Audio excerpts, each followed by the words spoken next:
congratulations, first and foremost. I do feel like maybe you've been getting mail here in Vegas now. You've been here for like 3 weeks or something.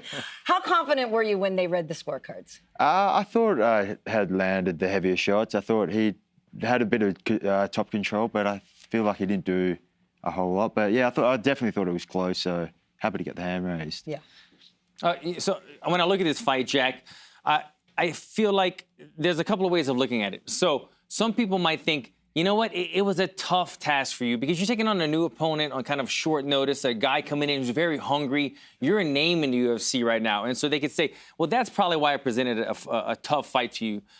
I want to ask you, though, I'm curious, do you feel like you made some mistakes that you probably would have corrected if you could go back and change things? I think so, yeah, definitely. I'd love to go back and look at it. But, yeah, I think there was some things that I, made some mistakes. I was probably a bit too heavy with the shots. Could have tried to land more, but things to look back. Guillotines, I felt like you wanted the guillotine or you wanted the body shot knockout again. I could feel you think, I was like, he wants 3 in a row, baby. He wants 3 in a row. I could see you going for it. Yeah, I was probably, just going for it a bit much. But it was fun. I had a lot of fun. And I think there's definitely things I can look back on and work on for next time. Absolutely. Do you think the up and down roller coaster of just, I have a fight, I don't have a fight. Okay, I have a fight, now I don't have a fight again. And then, on 5 days' notice, you have a totally new opponent that you probably never even heard of before.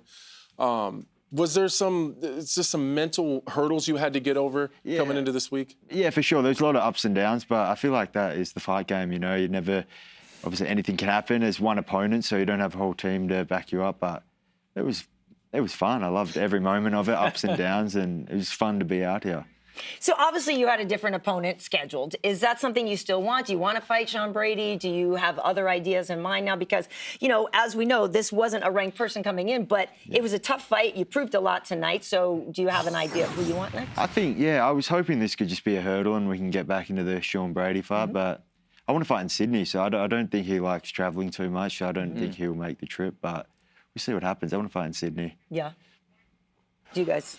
I want to see the Sean Brady fight no matter what. I just like that matchup, and I like where you guys are in your career in the division. Like you said, Sydney isn't that far away. I don't know how bad that infection and the issues that Sean Brady has, but is there any other names, or is it just kind of climbing the division, or is it really just whoever will come to Sydney? Yeah, pretty much. I'm really just looking forward to that date, and I think everyone presents different challenges, and that's what I like this sport for, is different styles. So, I'm ready to go.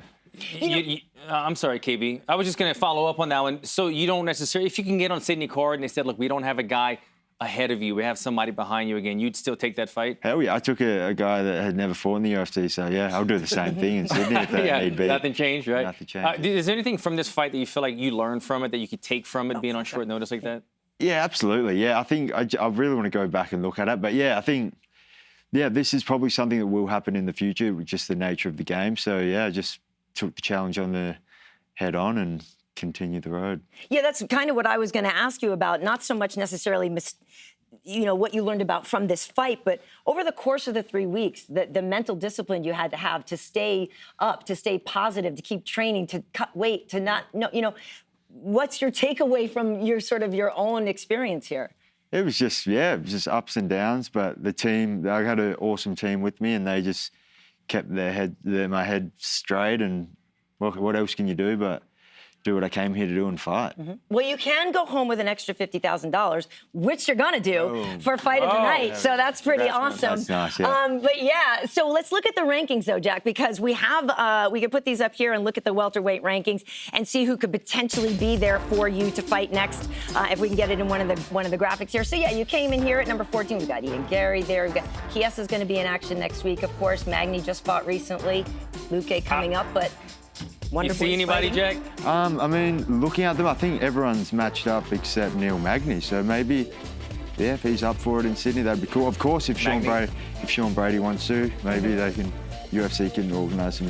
Obviously, if he is healthy, of course, but maybe the UFC can get him some business class flights and travel will be a little bit easier for him. Well, it's interesting, though, because some of the timing is going to work out, right? Because Kiesa's fighting soon, Wonder Boy's fighting soon. So, there's a lot on there. Would you say, we know Tai Tuivasa, we know some of the old, guys from Australia that have fought before, but is there an overarching theme to the way you guys fight, or an overarching sort of identification or an ID that you guys have? Not really. I think Australians love fighting. They love sport and competing. So it's this sort of sport is something that the fans and people can really get behind down under. So I think, Perth was an incredible show, and I think Sydney will maybe even bigger than that. Nice. Well, awesome. It's great having you here. And like I said, you really kept a positive outlook. I saw you watching Anthony at his grappling, and everything. So just congratulations. That seems like so long ago. I know, too. that's what I'm saying. He's still here. What are you going to do when you get home? You've been here for 3 weeks. You guys probably need to rest and relax. You're going to party a little bit, going to hang out? Just relax, It's been a crazy 3 weeks, but just looking forward to get home, see the family, see the dog, and